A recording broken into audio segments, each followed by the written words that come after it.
고린도전서 15장 보겠습니다.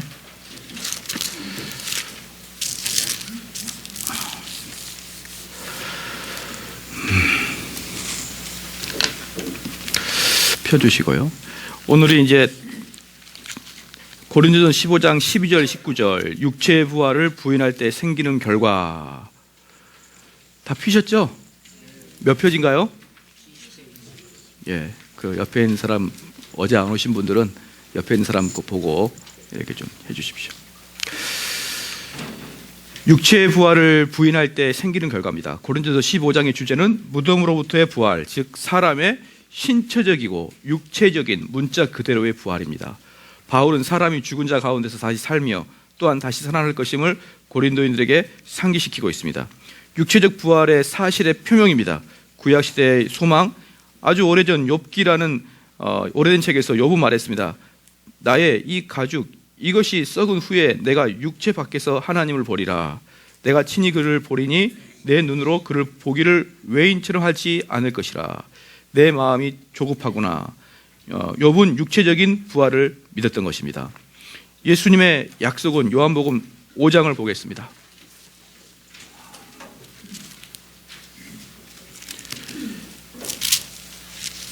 요한복음 5장 28절 29절 요한복음 5장 28, 29절 시작. 이를 기이 여기지 말라. 무덤 속에 있는 자가 다 그의 음성을 들을 때가 오나니 선한 일을 행하는 자는 생명의 부활로 악한 일을 하는 자는 심판의 부활로 오리라. 자, 뭐라 그랬습니까? 이를 기이 여기지 말라는 거예요. 어떤 걸 기이 여기지 말라? 죽어서 심판의 부활과 생명의 부활로 나눠질 거에 대해서 기이 여기지 마라. 그것은 너무나 당연한 일이다 라고 하죠. 요한복음 6장 44절에 보니까 같이 읽겠습니다. 시작. 나를 보내신 아버지께서 이끌지 아니하면 아무라도 내게 올 수 없나니 오는 그를 내가 마지막 날에 다시 살리리라. 예, 마지막 날에 다시 살리리라 했습니다. 다시 살리리라 했습니다. 그 다음에 이제 요한복음 11장 25절 말씀이 우리 주님께서 부활에 대해서 가장 강력하게 말씀하신 부분이죠. 요한복음 11장 25절 시작. 예수께서 가라사대 나는 부활이요 생명이니 나를 믿는 자는 죽어도 살겠고, 그렇죠? 나를 믿는 자는 죽어도 살겠고 라고 했습니다. 그래서 이제 이 부활을 쭉 예수님께서 약속하셨고, 그 다음에 사도들의 전파입니다. 신약 시대의 사도들 역시 죽은 자의 부활을 전파했는데 사도행전 4장 1절 2절을 보면 사실 그들은 이 때문에 곤경에 처하게 되었습니다. 사도들이 백성에게 말할 때 제사장들과 성전 맡은 자와 사두개인들이 이르러 백성들을 가르침과 예수를 들어 죽인 자 가운데서 부활하는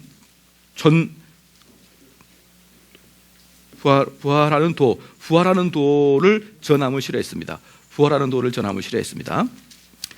그러니까 지금 그 사도행전에 우리가 잘 알다시피 지난번에 쭉 말씀을 했지만 우리 그리스도인들은 다 입으로는 다 인정을 해요. 입으로는 무엇을 인정합니까? 부활을 인정해요. 입으로 뭐 인정 못하는 게 어디 있어요? 뭐 다 하죠. 내 생명 주께 드린다. 입으로 할 수 있으면 못해요. 할 수 있지만 절대로 못 드리죠. 내 생명 다 드린다고 해놓고 내 시간도 못 드리지 않습니까? 내가 육체적 피곤함 때문에라도 못 드린단 말이에요. 그러니까 입으로는 누구나 할 수 있는 거예요. 그래서 입으로 고백하는 것은 아무짝에도 쓸모가 없는 거예요. 내가 주님을 사랑합니다. 아무짝에도 쓸모가 없는 거예요. 알았죠? 여러분 입으로 말하지 마세요. 입으로 말하는 것은 뭐다? 사기꾼이에요. 사기꾼. 그래서 사기꾼들은 입으로 나는 당신을 사랑합니다. 여러분들이 부모님한테, 어머님, 아버지한테 나는 아빠, 엄마 사랑해요. 그래야 안 그래요? 뭐 그런 사람도 있어요. 약간 손가락 오글거리는 사람도 있어요. 보편적인 한국 사람들은 부모님한테 사랑합니다. 잘 안 해요. 그냥 뭘로 합니까? 용돈을 드리잖아요. 그렇죠. 입 다물고 용돈 드리면 됩니다. 그런데 돈 안 줄 사람은 사랑한다. 너 좋아한다. 이렇게 하는 거예요. 그래서 제가 누차 말씀드리지만 의리를 가장 강력하게 이야기하는 데가 조직폭력배예요. 왜? 거기는 배신이 비일비재하니까. 그렇죠. 그러니까 이 교회에서 사랑을 강조할수록 그 교회는 사랑이 없는 거예요. 여기 있는 교인들이 다 사랑의 관계에 있으면 뭐하러 사랑의 이야기를 합니까? 그래서 교회에서 사랑하라, 뭐 믿어라 그런 이야기를 많이 할수록 그 교회는 가짜일 확률이 많다. 동의하시죠? 여러분도 말하지 마십시오. 부끄러워요. 난 그런 말 많이 하면 손가락이 오글거려요. 당신을 사랑합니다. 그럼 오글거려요. 나는 그런 말 듣고 들을 자격이 없어요. 사랑한다 하지 말고 그냥 용돈을 드리면 됩니다. 그것처럼 우리가 부활에 대해서 다 믿는다고 말해요. 그건 너무 쉬운 일이에요. 부활에 대해서 믿는다는 것은 단돈 영혼도 들어가지 않는 너무너무 쉬운 일입니다. 그러나 사도들이 부활을 믿자 어떻게 됐습니까? 전부 다 도망가던 사도들이 어떻게 됐어요? 다시 와서 부활을 보자. 그들은 어떻게 됐습니까? 죽음을 각오하고 전파하게 되지 않습니까? 얼마나 강력하게 전파했던지 그 사도행전 보니까 그 관원들이 부활에 대해서 더 이상 이야기하지 말라고 말할 정도로 사도들은 부활에 대해서 이야기했단 말이에요. 그럼 우리 성도님들이 부활에 대해서 만약에 내가 진심으로 부활에 믿겨진다. 그럼 어떻게 될까요? 죽어서가 다가 끝이 아니구나.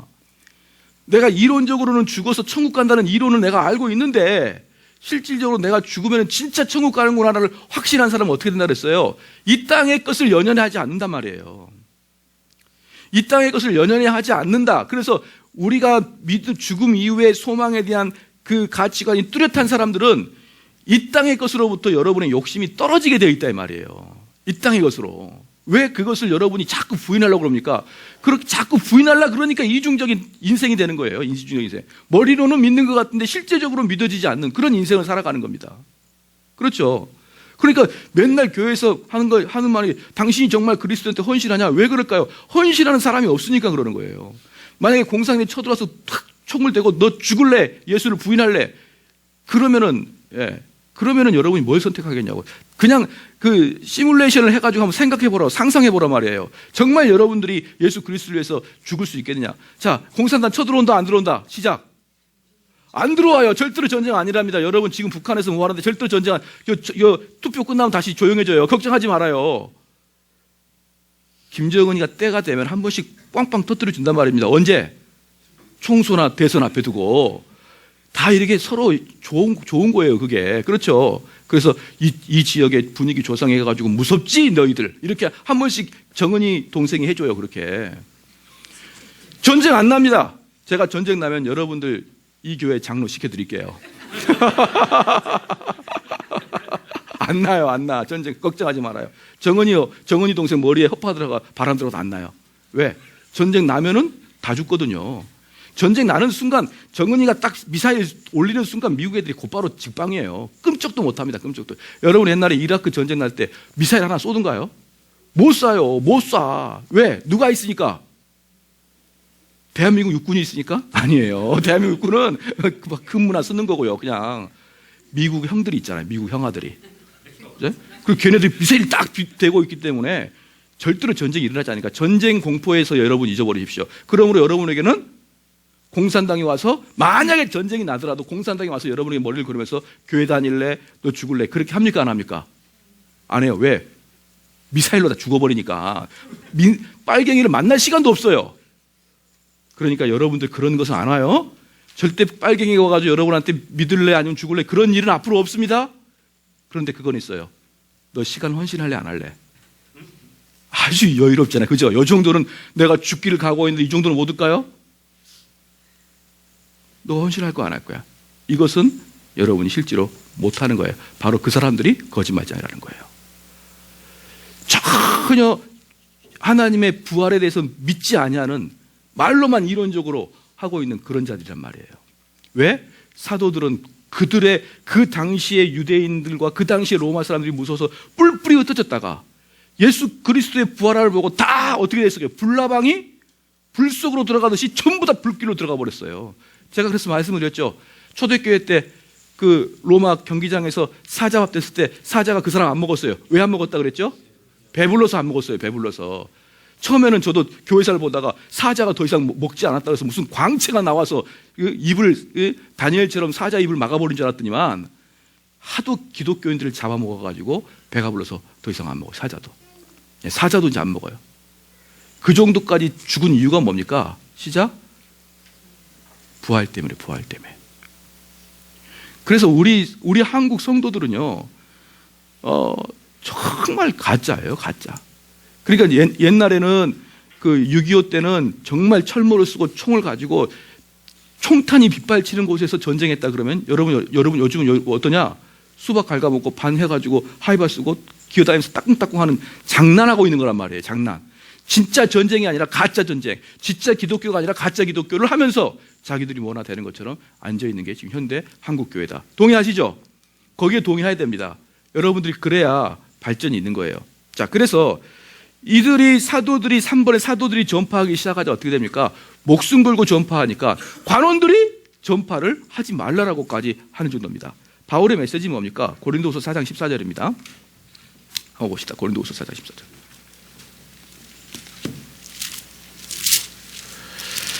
고린도서 4장 14절 시작. 주 예수를 다시 살리신 이가 예수와 함께 우리도 다시 살리사 너희와 함께 그 앞에 서게 될 줄 알라. 예, 우리도 다시 살리신다. 우리도 다시 살리신다.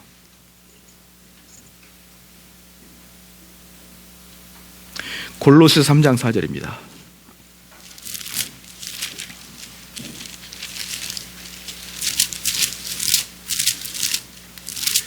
골로새 3장 4절 말씀 시작.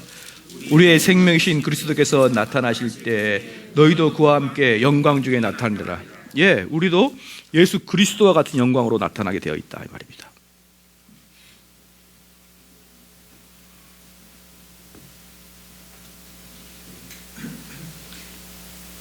데살로니가 전서도 같은 내용이에요. 빌립보서 3장 20절 21절 보겠습니다.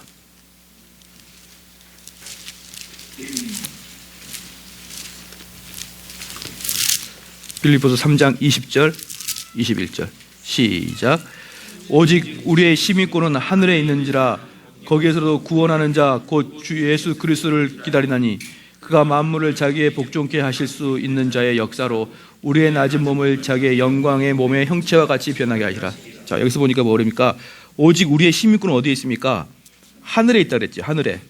그렇죠?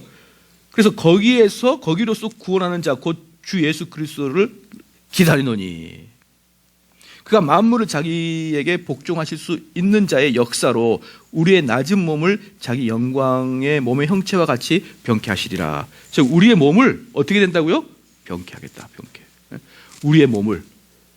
되셨죠? 여러분들이 천국 가게 되면 어떻게 된다. 이렇게 보면 딱 됩니다. 어떤 육체인지를 정확히 알 수 있다 없다? 없다. 우리가 천국 가게 되면 육체로 다시 변하는데 어떤 육체로 변할지를 모른다. 그런데요, 어떤 육체로 변하는지 모르는데 여러분의 형상은 있습니까? 없습니까? 있어요. 그러니까 여러분이 천국을 가게 된다 그러면, 부활의 육체로 천국을 가게 된다 그러면은 여러분의 DNA는 그대로 있습니다. 그러니까 딱 보면은 이게 정대원 목사인 걸 알아봅니다. 대화를 해보면 뭐가 있으니까 나의 본성의 DNA는 그대로 변하지 않으니까요. 그렇죠? 한영남 목사님 실망했죠. 천국 가면 뭔가 바뀔 줄 알았더니만 똑같다니. 나는 무슨 김혜수처럼 생기고 싶었는데 이럴 수가. 저의 DNA는 똑같아요. 근데 제 DNA는 똑같은데 뭐가 없냐면 죄가 없어져 버리는 거예요. 그렇죠? 하나님께서 여러분을 창조하실 때 잘못 창조하신 게 아니에요. 정말 여러분들의 창조는 하나님이 창조하셨단 말이죠. 근데 거기에 뭐가 잔뜩 끼어 있는 겁니까? 죄가 암이 끼어 있듯이 죄가 범벅이 되어 있는 겁니다. 그러면 우리가 천국 간다는 말은 그 죄가 쫙 빠져버린다는 거예요. 그래서 나의 DNA는 그대로 있으면서 나의 본성과 나의 속성은 그대로 있으면서 거기서 죄가 딱 빠진 완벽한 몸으로 돼버린단 말이죠. 그렇죠? 그게 바로 우리가 죽음 이후의 몸이라는 것을 여러분이 아셔야 됩니다. 그게 지금 빌립보서 3장 20절 21절 말씀이에요. 이것은 우리의 믿음의 기초이며 그리스도의 소망의 토대가 된 것이다. 이거야말로 우리의 믿음의 기초가 된다. 고린도 교회의 부인입니다. 구약성경, 예수님, 사도들이 전파, 그리고 사도 바울이 명백히 말하였음에도 불구하고 고린도인들은 육체적인 부활을 부인하는 지경에 이르렀습니다. 그들은 영혼은 불멸하지만 육체는 그렇지 않다고 가르치며 헬라 철학의 자들의 영향을 받았습니다. 사실 고린도전서 15장 12절은 근본적인 의미에서 비평가들이 말하고 있었던 내용이었습니다. 그리스도께서 죽은 자 가운데서 다시 살아나셨다 전파되었거늘 너희 중에 어떤 이들은 어찌하여 죽은 자 가운데서 부활이 없다 하느냐. 다시 말해서 그들은 죽은 사람들을 다시 살아나지 못한다라고 말했습니다. 고린도 교회 안에서 단지 헬라 철학의 견해를 앵무새처럼 되뇌는 사람들이 있었습니다. 여러분 죽을 때 우리 기독교인들은 뭡니까? 그 스님들이 죽으면은 화장을 해버리죠. 왜 그런지 아세요 혹시? 스님들이 죽으면 화장을 하는 이유가 사리를 구하려고? 그 좀 화장하다 보니까 사리가 나오는 거지. 사리 구하려고 화장하면 좀 이상하잖아요. 걔네들은 무입니다. 무. 없어요. 그래서 왔다가 가게 되면은 그들은 아무것도 남지 않아요.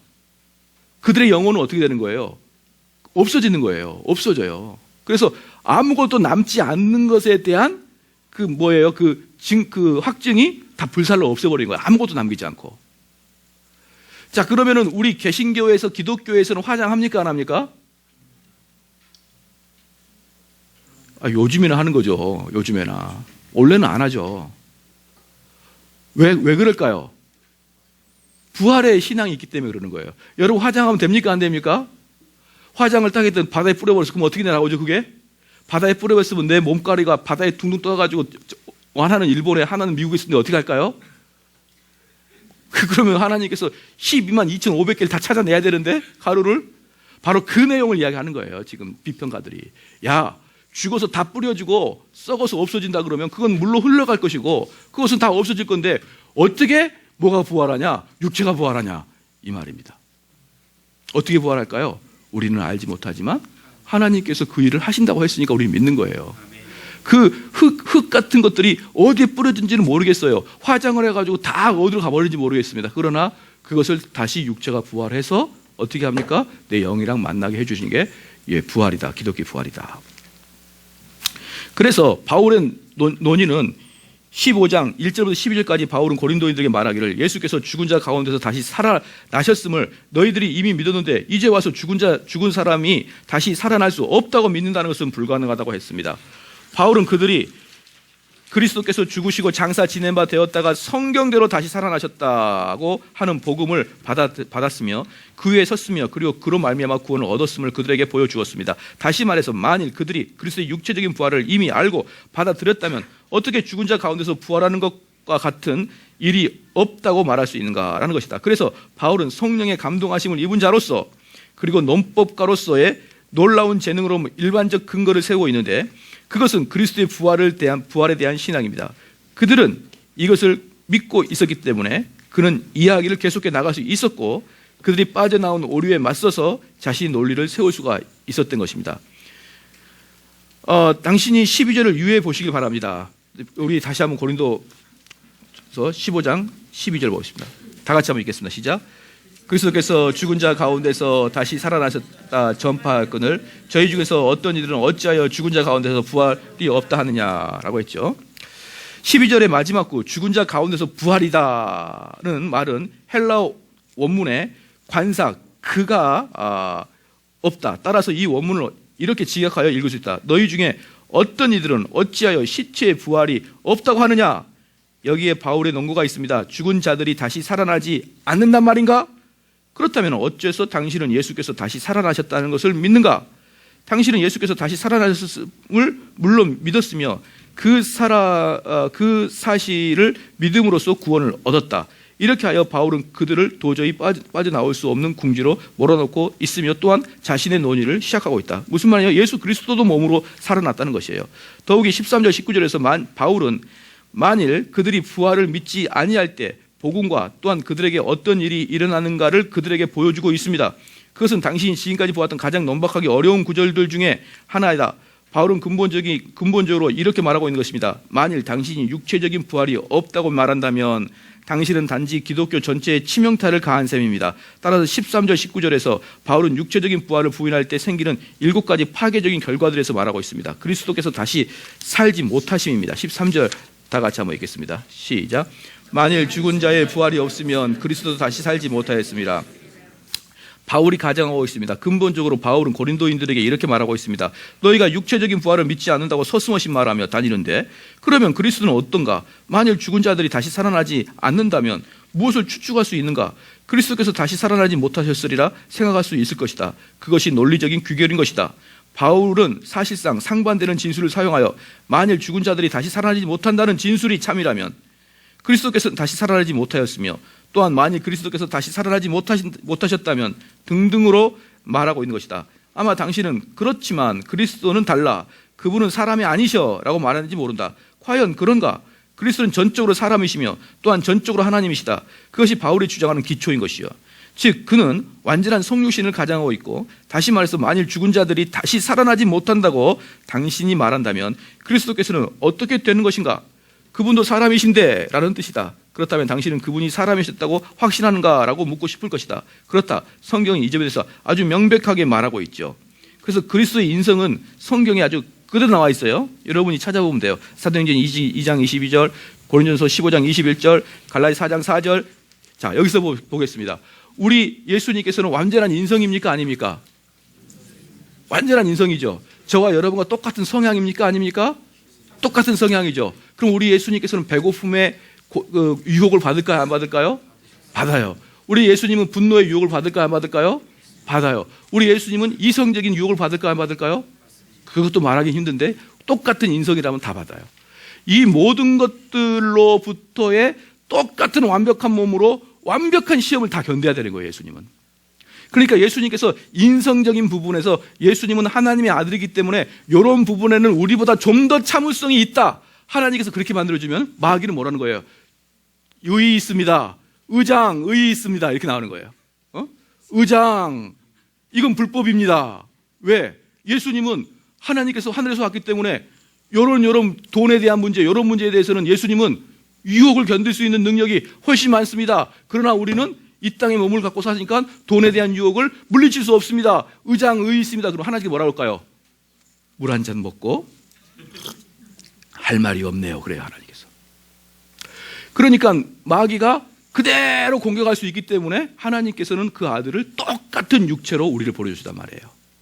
여러분 빛에 대해서 잘 모르시죠? 빛이 아주 신기합니다. 빛은 말이에요.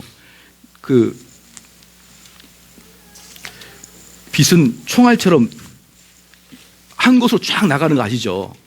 근데 빛을 보면은 이렇게 이게 빛의 간섭에 대한 실험이거든요. 빛의 간섭에 대한 실험인데 이렇게 이제 빛을 쏘면은 여기서 이렇게 빛을 딱 발사하잖아요. 이렇게 발사하면은 빛이 어떻게 되냐면 이렇게 봐요. 그냥 한마디로 빛을 발사하면 여기 조그만 구멍 가면 이렇게 빛이 퍼져 보이죠. 이렇게 맞죠? 이렇게 퍼져버린다. 이렇게 퍼진 이유는 뭐냐면 빛이 이렇게 파장으로 가기 때문에 그래요. 파장으로 가기 때문에 빛이 넓어진단 말이에요. 파장으로 가기 때문에. 그런데 또 빛이 이게 이제 아인슈타인이 물리학상 받은 거예요. 빛이 또 뭐냐 그러면 알맹이에요. 알맹이. 그래서 총알을 쏘듯이 빛이 하나씩 나가는 겁니다. 하나씩. 그러니까 빛은 뭐냐 그러면 알맹이도 되고 진동도 됩니다. 그래서 신기한 게 뭐냐면요. 빛은요. 내가 빛을 알맹이로 봐야지 그럼 100% 알맹이로 보여요. 빛은. 내가 빛을 파동으로 봐야지 그럼 빛은 100% 파동으로 보입니다. 내가 마음먹는 데 따라서 빛은 그렇게 보이게 되어 있는 거예요. 그래서 빛은 파동이고 빛은 알맹이다. 이걸로 노벨 물리학상 받은 거예요. 간단하죠, 아주? 이런 걸로 쉽게 받아가지고. 그런데 예수 그리스도도 마찬가지예요. 예수 그리스도는 하나님이다 그러면 신으로 보이는 거예요. 근데 예수 그리스도는 인간으로 완전히 인간으로 보이는 거예요. 여러분 그걸 동의하셔야 됩니다. 그래서 예수님께서는 완벽한 인간으로 우리랑 똑같은 상황에서 똑같은 배고픔과 똑같은 고통을 다 겪으면서 이 땅을 사셨고, 그렇게 하면서 단 하나의 죄를 짓지도 아니하고 사셨고, 그리고 그 육체로 어떻게 했습니까? 다시 부활하셨다는 거예요. 다시. 되셨죠? 그게 그리스도의 인성입니다. 히브리서 2장 17절 한번 보겠습니다.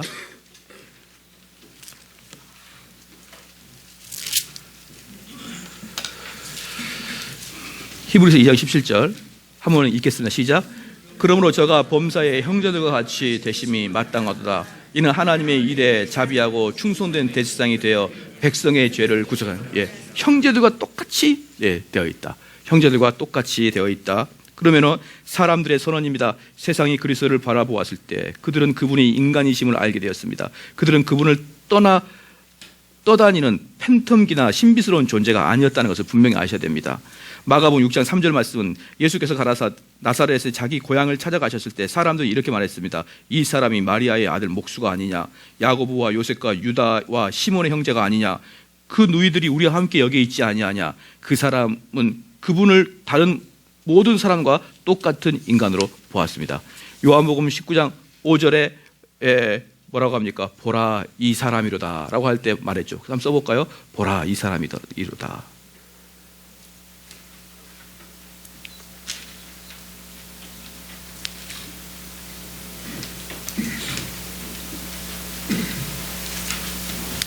그리고 요한일서 1장 1절 2절 말씀 보니까 우리의 손으로 만진 바라. 예수 그리스도를 우리의 손으로 만진 바라.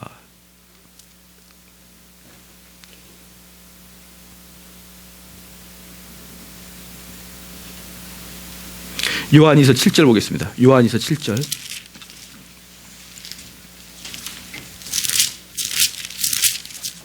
요한일서 7절. 시작. 미혹하는 자가 많이 세상에 나왔나니 이는 예수 그리스도께서 육체로 임하심을 부인하는 자라. 이것이 미혹하는 적그리스도니. 육체의 예수님을 부인하는 그 적그리스도란 말이에요. 다시 한번 말씀드리겠습니다. 어저께 제가 육체로 부활하지 않는 것에 대해서 왜 사람들이 그렇게 육체로 부활하지 않는다고 제가 말씀드렸죠.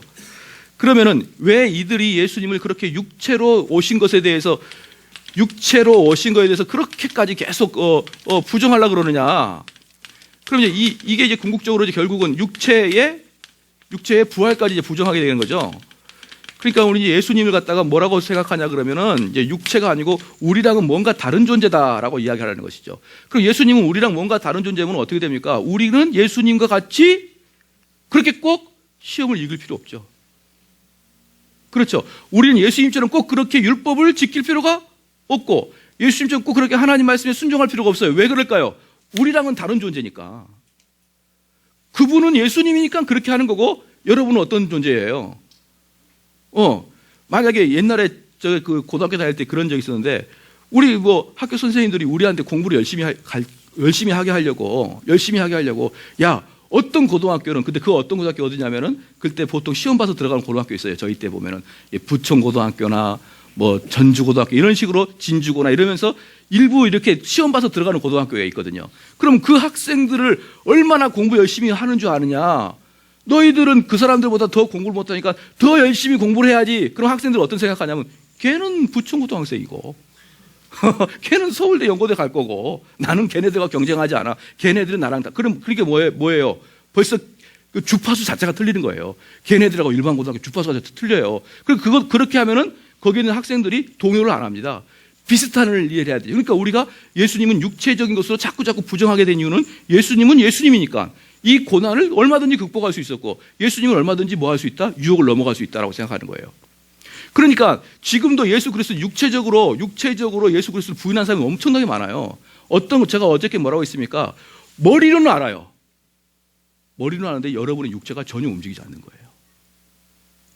너무 많습니다. 그래서 논리적 싸움에 이길 수 있어요. 논리적 싸움에 이길 수 있습니다. 그러면 묻는 거예요. 그래서 당신은 아무것도 안 하는 거예요.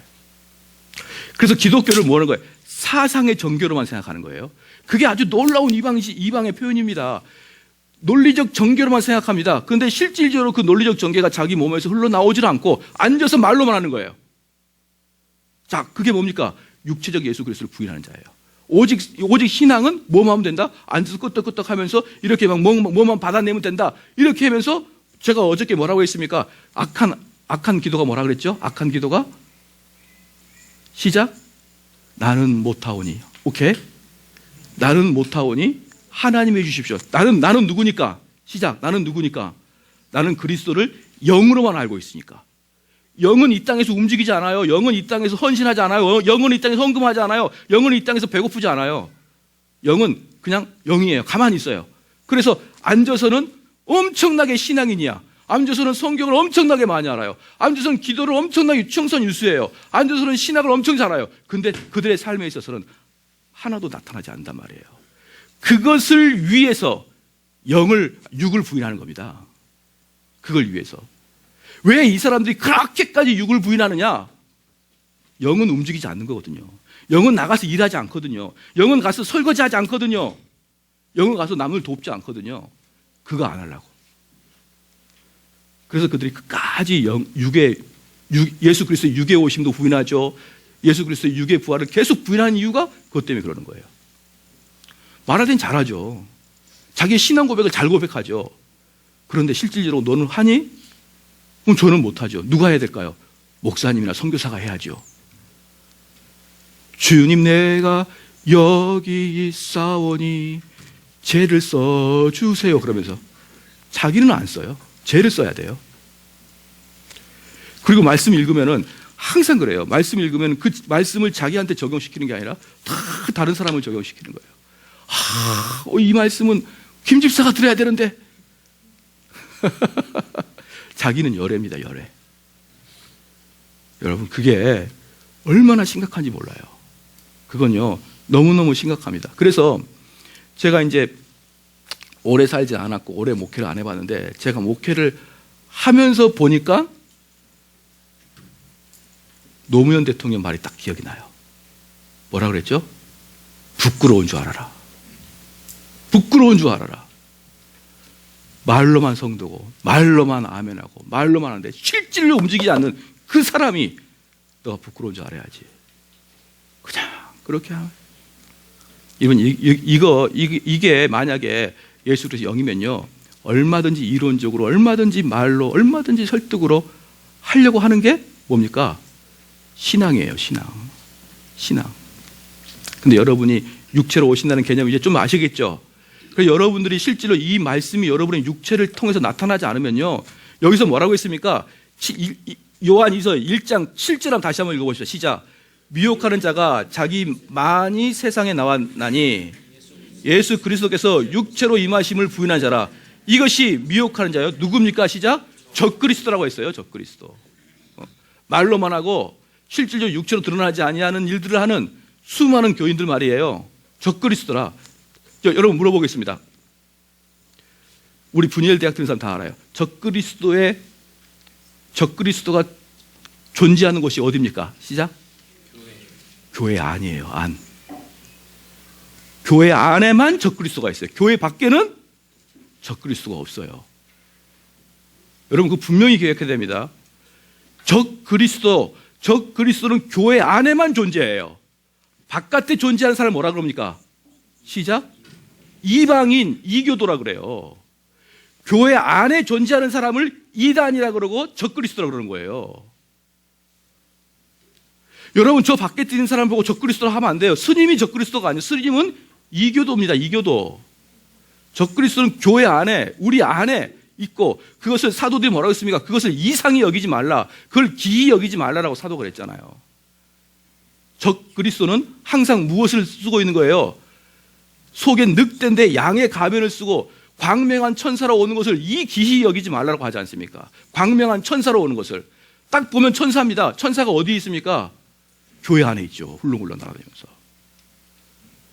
그런 사람이 적그리스도가 있어요. 근데 여기서 요한에서 뭐라고 합니까?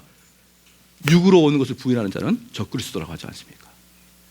이방 종교는요 그냥 가만히 앉아서 아무것도 안 하고 기도만 해요. 예를 들어서 불교 봐보십시오. 계속 비나이다 하면서 뭐 합니까? 실제로 자기가 해야 될 것을 안 합니다. 다 그래요. 이방신들 보십시오. 여러분 우리 조상들이 뭐 합니까? 그 아들 고시 보러 가면 과거 시험 보러 가면 창똥해고 이렇게 하고 있잖아요. 이렇게 뭐 하고 있는 거예요?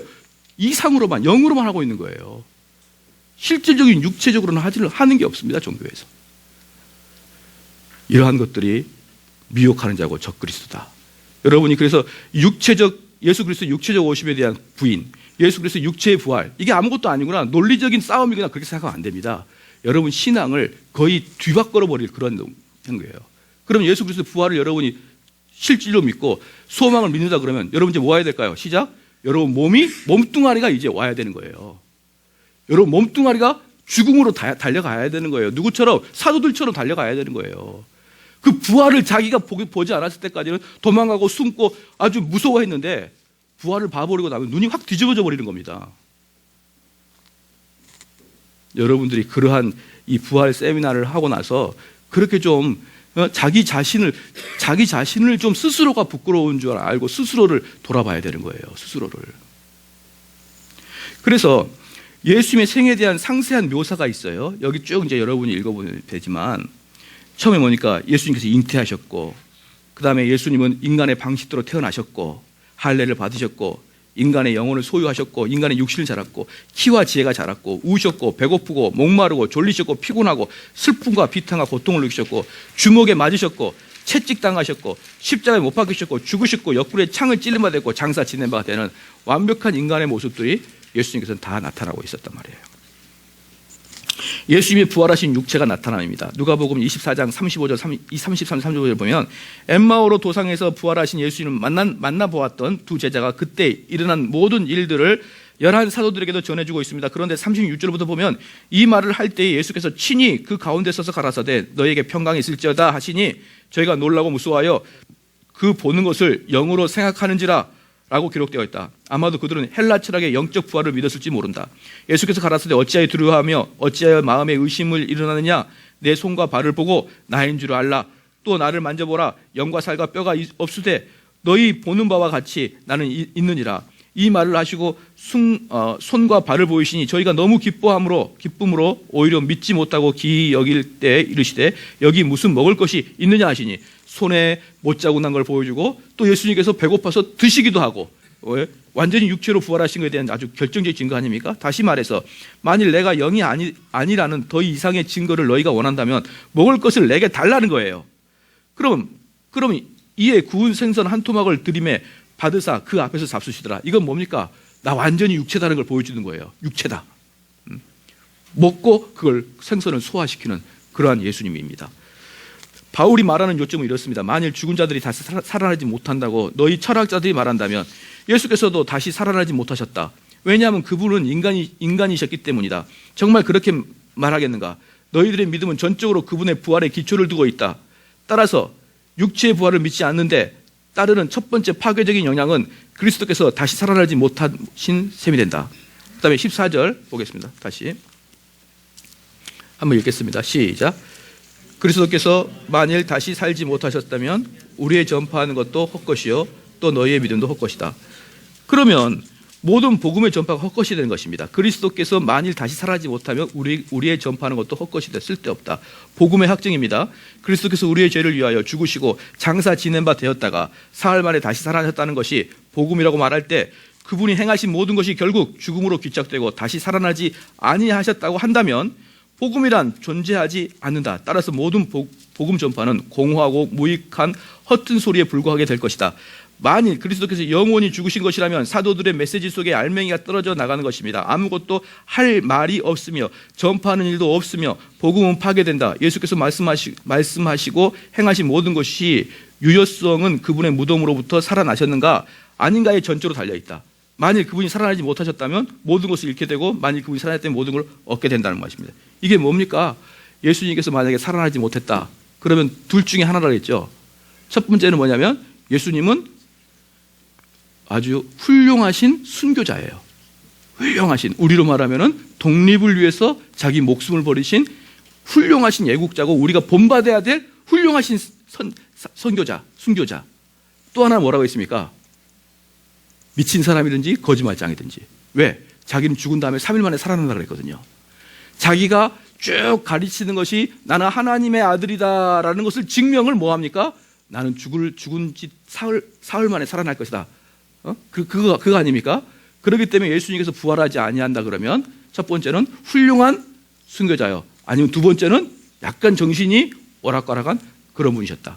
그래서 예수께서 살아나시지 아니한다 그러면 예수님의 모든 가르침은 뭐가 된다고요? 다 거짓이 된다. 다 쓸모없는 것이 된다. 그래서 예수님은 부활하셔야만 된다는 것이에요.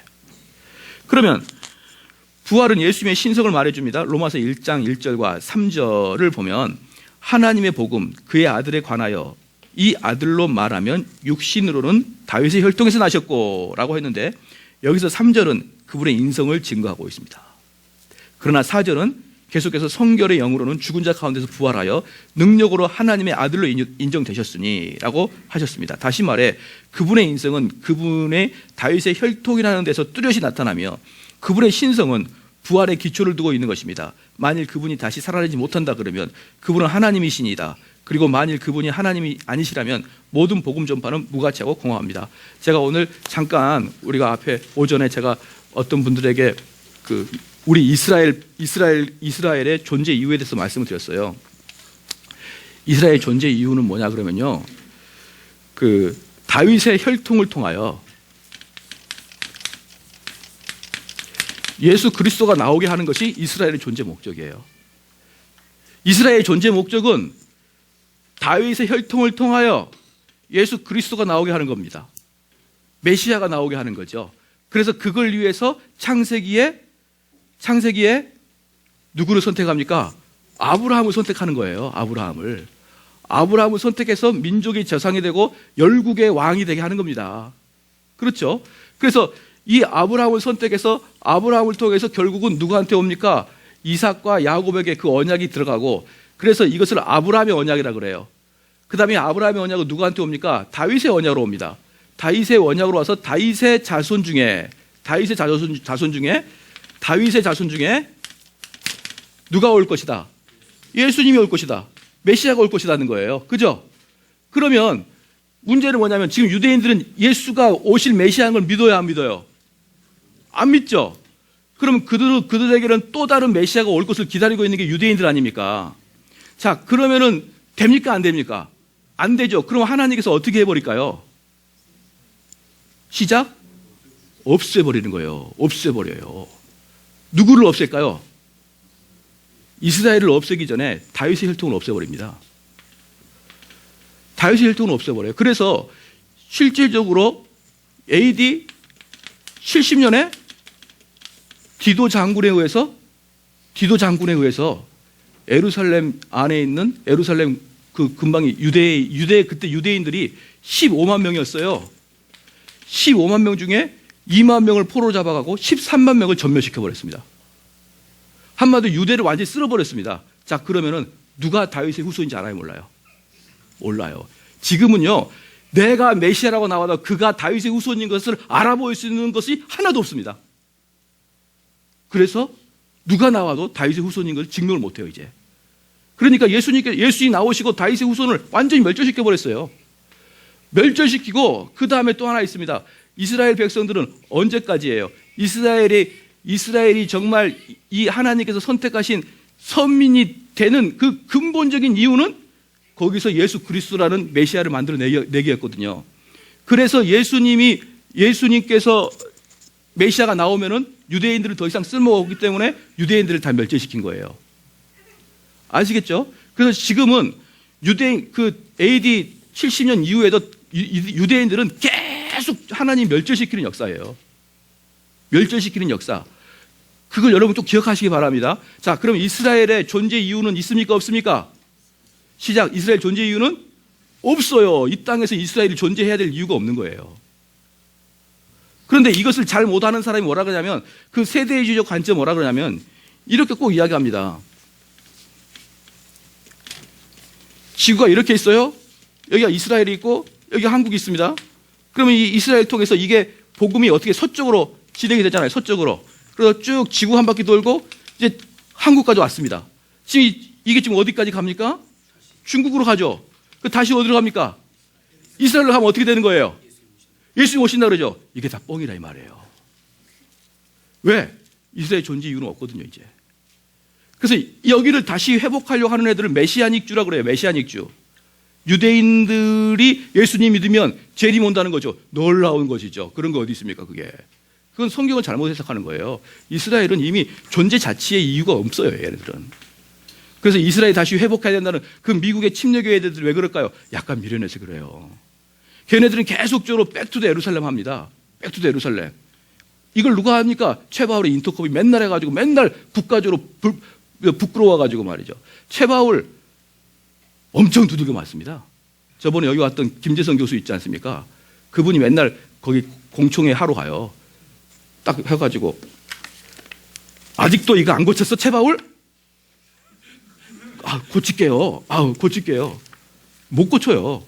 왜 못 고칩니까? 그 백그라운드가 완전히 이상하거든요. 전체를 다 바꿔야 되지 않으면 못 고칩니다, 중간중간에를. 누가 갔습니까? 여기 아프간 누가 갔죠? 아프간? 샘물교회 애들이 갔잖아요. 샘물교회 애들이. 그래서 거기서 뭘 했습니까? 땅밟기 기도하다가 그냥 버스에서 가고 있는데 아프간에서 와가지고 배 무슨 목사를 죽여버렸잖아요. 그죠? 그게 왜 죽었습니까? 그 사람들이 지금 이 운동하고 있거든요. 백투더 예루살렘 운동. 이 운동이 비성경적이에요. 그렇기 때문에 그들은 그게 자기네들에서는 정말 헌신하고 선교한다고 간다고 갔지만 성경에 대해서 구원의 역사, 구원의 도를 이해하지 못하니까 가서 그냥 이벤트 하는 거예요. 이벤트 하다가 잡혀서 재수없이 죽은 겁니다. 여러분 얼마나 불행한 겁니까? 성경을 모르니 이런 역사가 일어나는 것이죠. 그래서 여기서 보면은 예수 그리스도의 다윗으로부터의 출생을 이야기하고 있는 거예요. 오케이, 되셨죠? 다윗으로부터 출생을 하는 사람이 다윗의 자손 중에 메시아가 나오는데, 그게 예수님이 메시아가 된 이후부터는, 그 다음에도 예수님 이후에도 자기가 메시아라는 사람이 나타나긴 합니다. 그런데 AD 70년 이후에서는 더 이상 자기가 유대인의 메시아라고 말할 수 있는 자격을 갖출 사람이 아무도 없어졌어요. 아무도. 누가 다윗 계통이지 아무도 모르게 하나님께서 다 흩어버린 거예요. 하나님이 이렇게 무서웁니다. 하나님께서는 그 이스라엘의 백성의 역할이 끝나면 그를 없애버립니다. 없애버려요. 그래서 그때 이스라엘의 백성들이 수많은 고난을 당하거든요. 얼마나, 언제까지 당하냐 그러면요, 2차 세계 전후에도 엄청나게 핍박을 받아요. 후에도 유럽에서. 그런데 그 이스라엘 민족이 말이죠, 특징이 있는데, 그 중세 때 이스라엘 백성 섞어버려요. 순종주를 섞어버립니다. 그리고 지금 이스라엘 백성은 이게 뭔지 몰라요. DNA를 봐야 되는데 이게 뭔지를 몰라요. 이제. 왜? 하나님은 더 이상 거기에서 메시아를 기대하지 말라고 다 끊어버린 겁니다. 이해가 되셨죠? 그러니까 이런 식의 예수 그리스도가 거의 마지막, 다윗의 후손 중에 나는 메시아라고 말했던 거의 마지막 라인이 예수님이었고요. 아까도 말씀드렸죠. 그 이후에도 몇 명은 더 있었어요. 그때는 수없이 로마가 정복한 나라라서 나는 메시아다 이러면서 우리처럼 말하는 3.1운동 독립운동 하다가 많이 죽었죠. 근데 그들이 자기들이 나는 구세주다, 나는 메시아다 그러고 나왔거든요. 그 이후에는 없어요. AD 70년 이후에는 없습니다. 네. 그래서 부활은 그분의 주권을 말해줍니다. 요한계시록 1장 18절을 볼까요? 요한계시록 1장 18절입니다.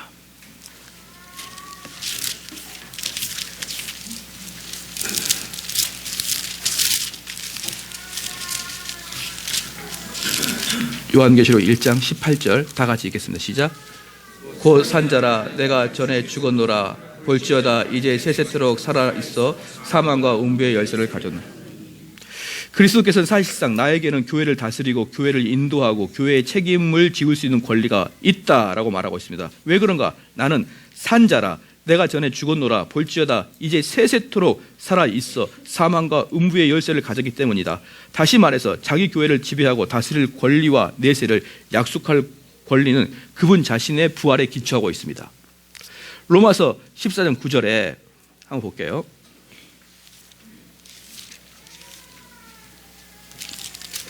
로마서 14장 9절에 같이 한번 읽겠습니다. 시작. 이를 위하여 그리스도께서 죽었다가 다시 살아나셨으니 곧 죽은 자와 산 자의 주가 되려 하심이라. 자, 이를 위하여 나셨다. 왜? 산 자와 죽은 자의 주인이 되게 하기 위해서. 여러분과 죽은 자의 주인 되기 위해서. 복음의 결론입니다. 만일 그리스도께서 다시 살아나지 않으셨다면 부활과 그리스도의 주권 그리고 그리스도의 신성을 그 내용으로 삼고 있는 복음은 전적으로 없어져 버리고 그것은 텅 비게 됩니다. 좋은 소식은 존재하지 않으며 그것은 모두 나쁜 소식일 것입니다. 따라서 보라 내가 큰 기쁨을 좋은 소식을 너에게 전하노라 라고 말한 천사는 거짓을 말한 셈이 될 것입니다. 만일 예수께서 다시 살아나지 않으셨다면 그분은 하나님이 아닌 것이 되기 때문에 좋은 소식은 존재하지 않습니다. 모든 복음 전파는 가짜이며 속임수며 꾸며낸 이야기이며 그리고 엉터리가 됩니다. 그리고 그분은 죽음과 죄와 지옥을 정복하지 못하셨습니다. 이 얼마나 나쁜 소식입니까? 자, 14절 하반절부터 13절, 17절 상반절까지 14절, 17절 읽겠습니다. 시작. 14절 시작. 내 형제들아, 아니다 죄송합니다. 고린도전서 15장 14절 17절 시작. 그리스도께서 만일 다시 살지 못하셨으면 우리의 전파하는 것도 헛것이요 또 너희 믿음도 헛것이며 우리가 하나님의 거짓 증인으로 발견되리니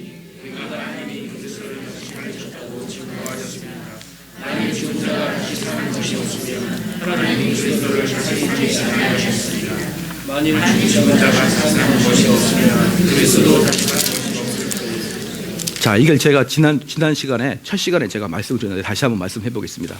왜 우리가 이 세상에서 부활이 없다는 제일 우리가 불행한 사람이냐? 그걸 설명해 드릴게요. 왜 불행한 사람이냐?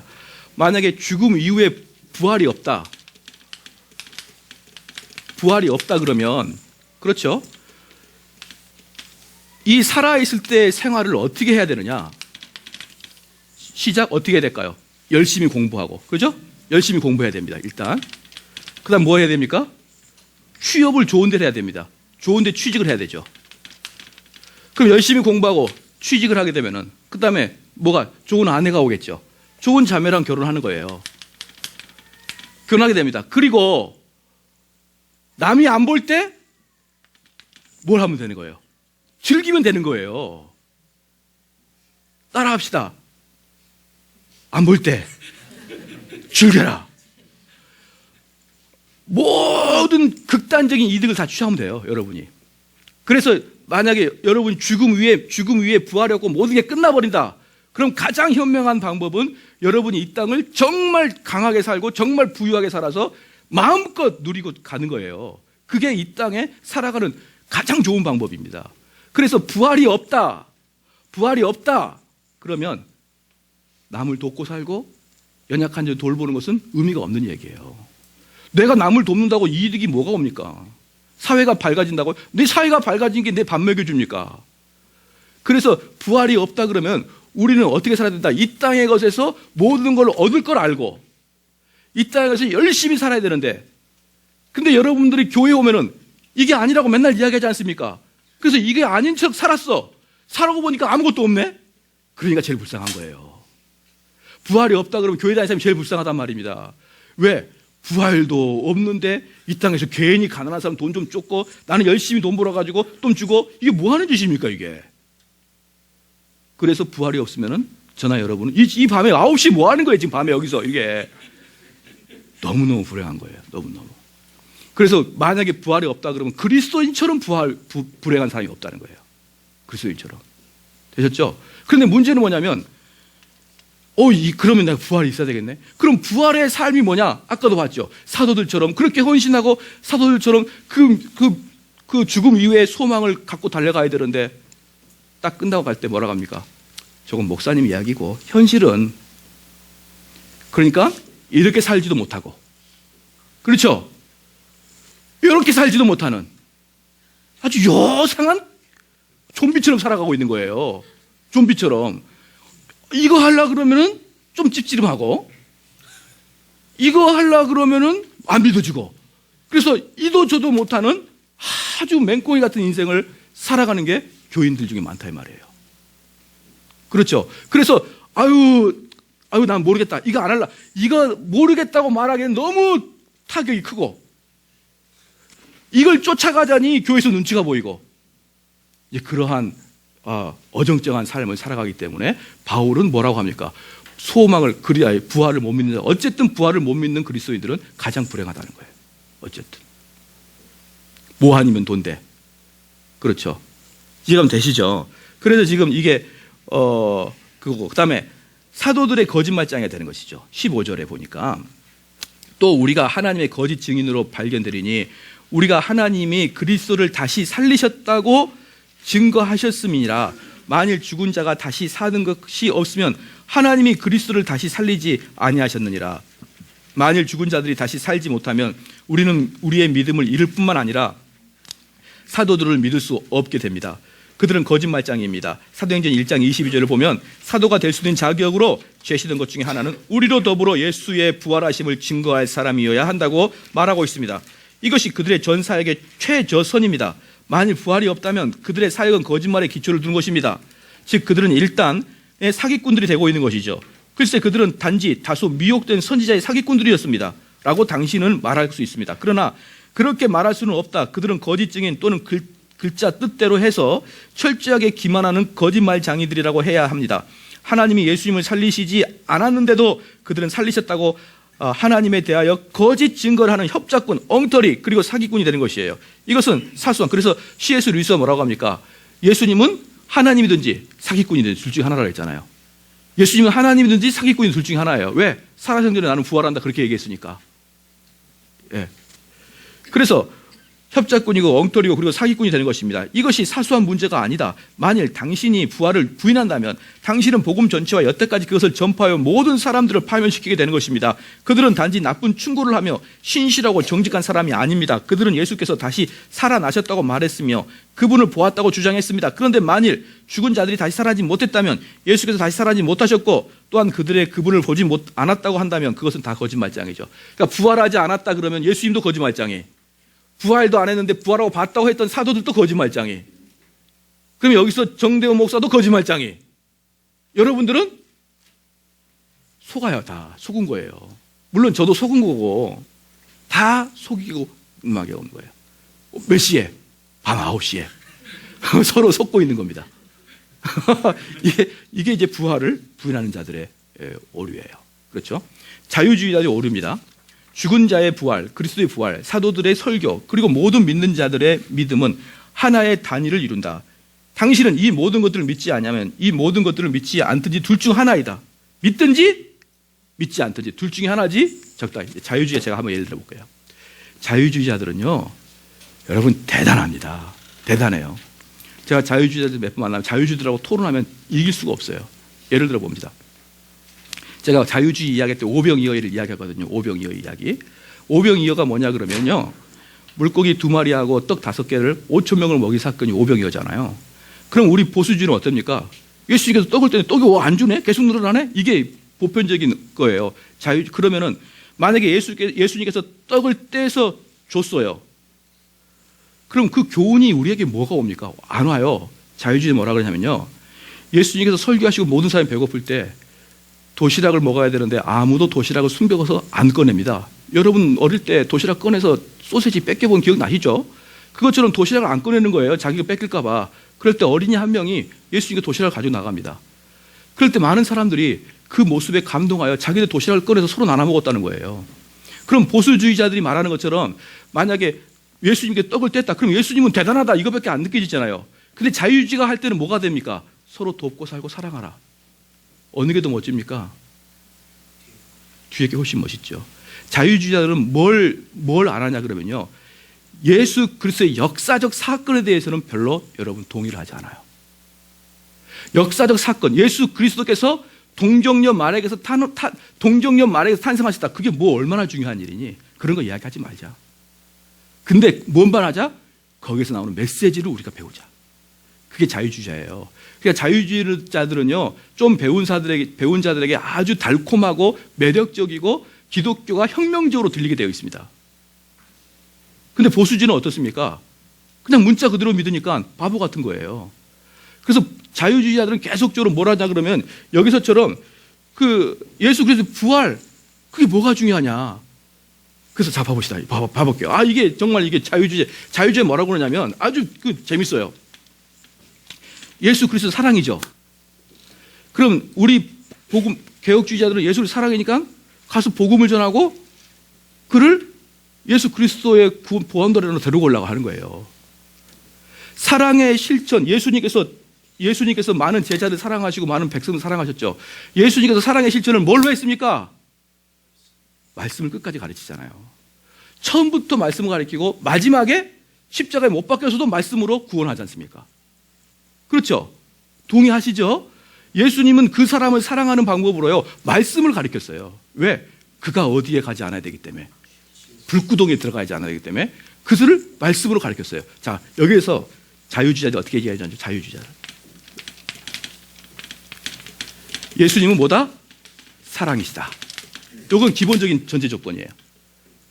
그러면 사랑이 있는 곳에 예수가 있다 이렇게 표현하는 거예요. 예수님은 사랑이시니까 가서 말씀 전하십시오. 이게 더 멋져요? 사랑이 있는 곳에 예수께서 역사하신다. 이게 더 멋집니까? 이거예요. 근데 여기는 뭐가 없는 겁니까? 육체가 없는 거예요. 아까도 말씀했죠. 정신만 있는 거예요. 계속 정신만을 이야기하는 거예요. 그래서 여러분들 자유주의가, 우리가 그 자유주의를 생각할 때 무슨 도깨비 같이 생겼는데 안 그래요. 정말 도덕적입니다. 자유주의자들은. 그래서 정말 사랑을 실천하고 싶고 연약한 곳에 사랑을 실천할 때, 사랑이라는 것을 실천할 때 거기서 성령의 역사가 있다고 하는 거예요.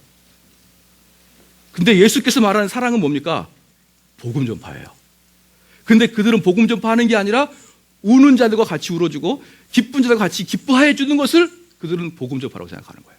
그래서 사랑이라고 생각하는 거예요. 여러분, 이게 하늘과 땅 차이입니다. 그래서 언뜻 보면은 그 자유주의가 딱 이야기하게 되면은 그게 상당히 매력적으로 보이지만 결국 그런 자유주의가 결국 기독교를 다 파괴하고 마는 거예요. 그래서 웨스트민스터 신학교를 만드신 메이첸 목사라는 사람이 그때 자유주의를 막았던 이유가 그 자유주의의 폐허가 얼마나 심한지를 알았기 때문에 미국에서 절대로 자유주의를 막았던 거고, 그래서 나왔던 게 그 웨스트민스터 신학교를 만들어서 OPC라는 교단을 만든 것이죠. 그래서 지금 그 메이첸이 나왔던 그 신학교에서 얼마 전에 동성애도 허용하고 그랬단 말이에요. 그렇게 한번 자유주의로 빠져버리면 걷잡을 수가 없는 겁니다. 걷잡을 수 없어요. 그런데 그때 왜 메이첸이 어쩔 수 없이 나왔느냐? 메이첸이 다 뺏겼어요. 못 뺏겼습니까? 프린스턴 신학교 프린스턴, 제일 유명한 프린스턴 신학교를 뺏겨버렸잖아요. 그런데 왜 그렇게 청교도를 주장하고 있던 미국이 힘없이 프린스턴을 뺏겨버리고 나와가지고 웨스트민스터 신학교를 만들 수밖에 없었느냐? 왜 그럴까요? 자유주의가 말하면요, 너무너무 아름답거든요. 그래서 보편적인 백성들은 자유주의 말하면 홀딱 다 넘어가요. 홀딱 넘어가요. 그럼 여기서 우리가 복음을 전파합시다. 이것보다 우리가 가난한 자랑 같이 있읍시다. 그들의 울음을 우리가 눈물을 닦아줍시다. 예, 분위기 다르잖아요. 물론 그것이 잘못된 게 아니지만 문제는 뭐냐면 거기 안에서 뭐가 있어야 됩니까? 복음 전파가 있어야 되는데 복음 전파가 없는 거예요. 복음 전파가. 자, 그러한 것들이 자유주의. 자유주의들은 결국 뭡니까? 영적인 부활만을 이야기하고 육체적인 것에 대해서는 이야기를 하지 않아요. 그렇죠? 죄의 세력이 깨어지지 아니합니다. 17절에 볼까요? 시작. 그리스도께서 다시 사신 것이 없으면 너희 믿음도 헛되고 너희가 여전히 죄 가운데 있을 것이다. 그리스도께서 다시 사신 것이 없으면 너희의 믿음도 헛되고 너희가 여전히 죄 가운데 있을 것이다. 죄의 결과는 만일 그리스도께서 다시 살아나지 않았다면 죄가 그분을 죽였으며 또한 그분을 죽은 상태로 머물러 있게 한 것이다. 당신은 예수님을 죽게 한 것이 바로 우리의 죄라는 것을 알고 있는가?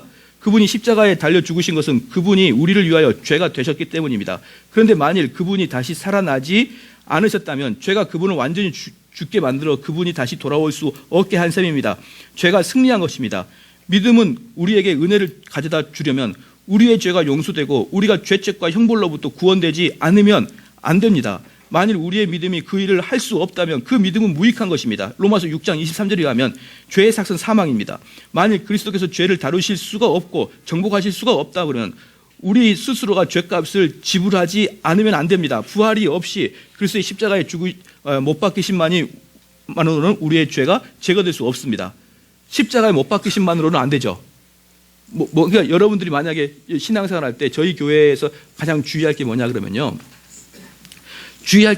여러분들이 구원을 받을 때 필히 통과해야 될 게 뭡니까? 필히 통과해야 될 게 십자가예요. 십자가. 필히 통과해야 될 게 이 십자가인데요. 이제 여기서부터 구원을 받는다고 칩시다. 이렇게 십자가로 오거든요. 그럼 여기 기간은 무슨 기간입니까? 고통과 고난의 기간이에요. 무엇으로? 말씀으로 여러분이 계속 고난을 받아야 되는 겁니다. 그래서 여러분께서 이 십자가의 관문을 통과하고 이제 관문을 십자가가 목표면 안 돼요. 그럼 십자가를 통과해서는 뭐가 있어야 됩니까? 그리스도에 대한 영광을 바라봐야 되는 거예요. 이게 핵심입니다. 그러니까 이 작업, 제가 왜 설교를 무섭게 하는 이유는 뭐냐면 여러분이 이쪽으로 가게 하기 위함이에요. 아시겠죠? 그럼 여러분이 이쪽으로 이걸 통과해서 여기 가야 되는데 계속 그 스스로만 슬퍼하고 있으면 됩니까? 안 됩니까? 안 되는 거예요. 그렇다고 이게 막 한없이 기쁜 건 아니에요. 한없이 기쁜 게 아닌데 그리스도의 영광을 바라보는 쪽으로 여러분이 시선을 돌려야 되는 거예요. 뭘 통과하고 나서? 십자가를 통과하고 나서. 근데 제가 주장하고 싶은 게 뭐냐면 우리나라는 보편적으로 이 십자가를 통과를 안 합니다. 그러니까 그 말씀이 내 양심을 찌르고 나를 넘어뜨리고 내가 정말 죄인인 걸 심중에 고백하는 것이 없이 제가 저번에도 말씀드렸지만 어떤 목사님이랑 이야기해 보니까 야, 정 목사, 너는 왜 자꾸 그렇게 설교하냐? 나한테 이제 그러는 거예요. 왜? 그랬더니 야, 구원이라는 건 예수 그리스도를 이 땅에 오셔서 그분을 믿고 내 죄가 사해지고 내가 스톱했죠. 왜 그렇게 죄를 갑자기 쉽게 사해져? 그러니까 아니 내 말 들어봐. 예수 그리스도가 오신 걸 믿고 내가 그분을 입으로 고백하고 죄가 사해지면 스톱. 왜 죄가 사해지냐고 거기서 이렇게 이야기합니다. 보편적으로. 이론으로. 예수 그리스도를 믿고 그분을 내 마음에 오시면 죄가 사해지고 죄 용서받고 구원 얻다. 이게 10초도 안 걸립니다. 그러면 구원 끝. 딱 털어버려요. 제가 봤을 때 여기를 통과를 못 시킵니다. 여기를. 그런데 여기를 통과하는 건 좋아요. 이제 그다음부터 뭘 해야 됩니까? 그리스도 영광을 바라봐야 되는 거예요. 그리스도 영광을. 그게 우리한테 그게 결국 뭐예요? 여러분이 십자가로는 뭐 할 수 없다? 시작. 구원받을 수 없다. 그럼 뭐가 구원받을 수 있다? 부활이 구원받은 거예요. 그럼 부활을 하기 위해서는 여러분이 죽어야 되는 거예요. 그러니까 부활을 위해서 죽는 거지 죽어서 그게 부활하는 게 아니라 이 말입니다. 이해가 되셨죠? 그래서 여러분들은 이제 십자가의 복음에서 뭘로 가야 된다? 그리스도의 영광으로 가야 되는데 목사님 그럼 이제부터 그리스도의 영광을 바라보면 됩니까? 아니 십자가도 안 통한 사람 많다니까. 그 자신의 정말 죄에 대해서 내 죄가 용서함 받고 이렇게 이야기해요. 근데 그게 말로 내 죄가 용서함 받고 이렇게 될 문제냐고요. 진짜 내가 정말 만약에 여러분들이 생각해 봐요. 내가 이번에 돈을 빚져가지고 10억을 빚졌는데 매달 이자가 몇십만 원씩 몇백 원씩 나가는데 그래서 자살하려고 지금 마포대교 가고 있는데 전화 와가지고 안 받을게 그랬어요. 그럼 어떻습니까? 내가 빚을 졌는데 빚을 다 탕감받고 그렇게 나옵니까? 미쳐버리죠. 미쳐버리는 거 아니에요. 그게 이론이 아니지 않습니까? 그래서 내가 도저히 이걸 갚아낼 수가 없어. 그냥 나 뭐든지 다 죽어버려야지. 그리고 가고 있는데 띡 너는 이제부터 자유야. 그걸 어떻게 아무런 감동 없이 받아요. 10억 탕감됐구나. 게임이나 하러 가자. 상상이 안 됩니다. 상상이. 근데 자기가 그렇게 10억보다 훨씬 비싼 수많은 달란트를 달란트 하나가 뭐 30kg짜리 금덩어리라고 아닙니까? 몇백 달란트를 빚졌는데 그 몇백 달란트는 국가가 전쟁할 때 탕감할 채무를 합니다. 수조 원을 내가 빚져가지고 한 달에 이자가 1억씩 나가는데 그 탕감받았으면 그 사람이 얼마나 기분 좋겠느냐라고 말하는 게 구원받음에 대한 모습이란 말이에요. 예수님께서 말씀하시는. 근데 우리는 뭐 받았고 죄 용서 받았고 자 이제 구원 받았고 저는 그게 이해가 안 되는 거예요. 그게. 그래서 이분들이 진짜 십자가를 통과했느냐 이렇게 의심하는 거죠. 넉넉하고 마음에 여유롭고 안정되고 어떻게 그렇게 자신의 1만 달란트 빚진 것을 탕감받을 수 있습니까? 그래서 이제 이게 뭐냐 그러면 죄의 예수 그리스도가 이 땅에 오셔서 부활하신 이유는 뭐냐 그러면 자 부활하신 이유는 뭡니까? 무슨 세력을 꺾는 거죠? 죽음의 세력을 꺾는 겁니다. 부활은 그죠? 죽음의 세력을 꺾는 거예요. 부활은. 그럼 이 죽음은 무엇이 들어온 겁니까? 죄가 들어와서 죽음이 들어왔잖아요. 죄가. 그러니까 예수님께서 부활하신 것은 죄의 세력과 죽음의 세력 두 개를 깨는 겁니다. 그죠? 그러면 여러분들이 이 땅에 살아가면서 왜 불행하다 그랬습니까? 죽음의 세력을 꺾지 못하기 때문에 불행한 거잖아요. 한영남 권사님도 한때는 이뻤잖아요. 그죠? 다 처녀 때는 이뻐요. 근데 왜 얼굴에 주름이 생기는 겁니까? 시작, 죽으려고. 얼굴이 너무 예뻐서 죽으면 이상하잖아요. 죽으려고 점점 이게 가는 겁니다. 그렇기 때문에 아무리 내가 돈을 모으고 아무리 내가 피부를 가꿔도 죽음의 그림자가 서서히 접어드니까 어떻게 되는 거예요? 서서히 불안해지는 겁니다. 그러면 더욱더 비참한 게 어떤 사람이냐 그러면 진짜 이뻤다가 진짜 돈 많이 벌었다가 진짜 권력 있다가 다 버리고 죽음으로 갈 때가 제일 불행하겠죠. 그렇죠? 그래서 예수님께서 이것을 깨지 못하면은 우리 모두는 뭡니까? 이 땅에서 출세하고 이 땅에서 돈 많이 벌수록 불행한 거예요. 차라리 거지로 살다가 죽어버리면 덜 억울하죠. 그래서 이 많은 것들을 남겨놓고 죽으려고 그러니까 눈이 감깁니까? 한쪽 눈 뜨고 죽는 거예요. 못 감겨요. 못 쓰고 돈만 벌고 놔두고 가는 겁니다. 그렇기 때문에 예수 그리스도의 부활이 없다 그러면 우리에게는 아무 소망이 없다. 그렇죠? 우리는 이 땅을 어떻게 살면 된다? 그냥 그때그때 그냥 끼니 먹고 아니면 돈 많이 벌어가지고 실컷 누리고 가면 되는 거예요. 저축할 필요도 없고 남을 도울 필요도 없고. 그런데 우리 예수님께서 뭐 하셨다고요? 죽음의 세력을 이겼다. 그 뜻인 거예요. 그럼 이 예수님께서 죽음의 세력을 이겼다 이 뜻은 뭐냐면 여러분과 저는 뭐가 있다? 소망이 있다는 거예요. 소망이. 할렐루야. 믿음 없는 자와 같이 살지 말라. 그 말이 이 말입니다. 이 믿음 없는 자와 같이 사는 거 뭡니까? 이방인들이 사는 것도 사는 거예요. 그냥 이 땅의 것에만 매달려가지고. 그래서 두 번째 죄를 정복했죠. 만일 그리스도께 죽음에 붙잡혀 계신다면 죄값은 결코 지불되지 않았으며 따라서 우리에게는 아직도 우리 자신의 죄에 대한 책임이 남아있어. 그러나 하나님을 찬양하라. 그리스도께서는 죄를 정복하셨다. 로마서 4장 25절에 보니까 바울은 그리스도께서 우리를 의롭다 하심을 위하여 살아나셨느니라 말하대.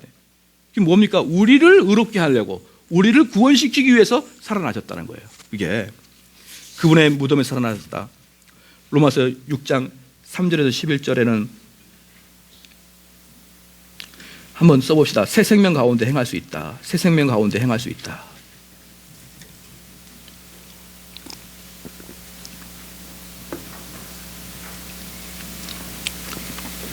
고린도전서 1장 30절 볼게요. 고린도전서 1장 30절.